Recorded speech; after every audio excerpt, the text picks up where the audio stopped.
డబ్బు లేదన్నమాట.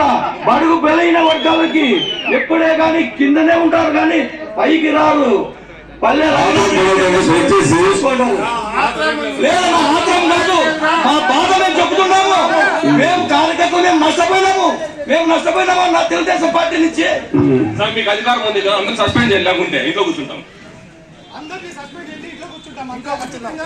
మాకు పార్టీ మీరు బాధపడకండి, మీ ఎండ మేమందరం ఉంటామన్నా.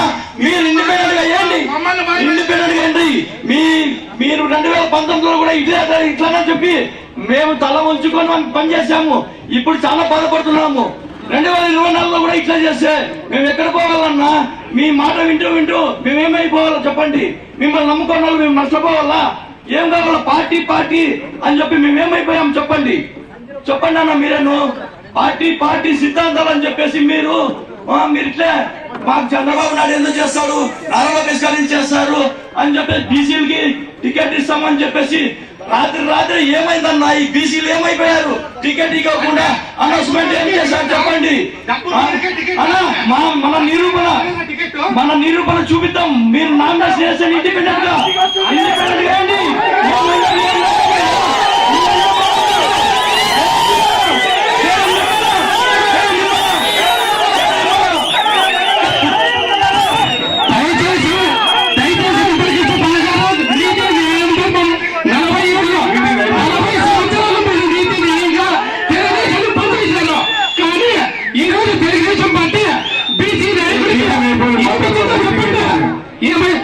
ఇది చెప్పే మాకు ఇట్లా చేశారు మీరు.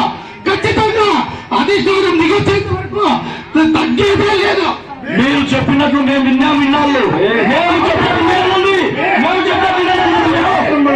చెప్పినట్లు మీరు మీ మధ్యకాలమే ఇటువంటి వచ్చింది.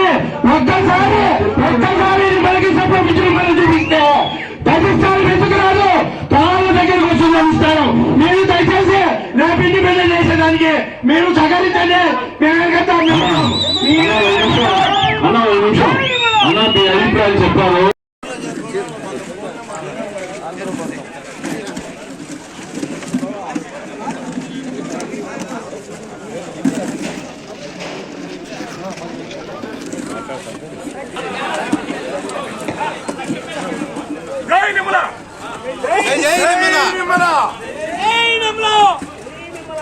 జై నిమ్మల.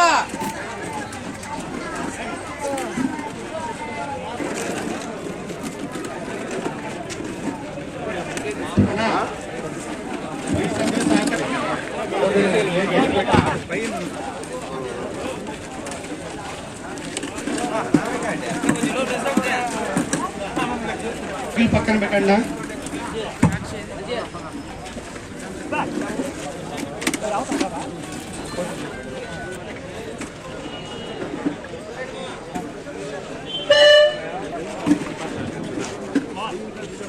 కొంచెము జనాలు కూర్చునేకి ఇబ్బంది అవుతుందన్నా, దయచేసి బైకులు తీసేయండి నాడ.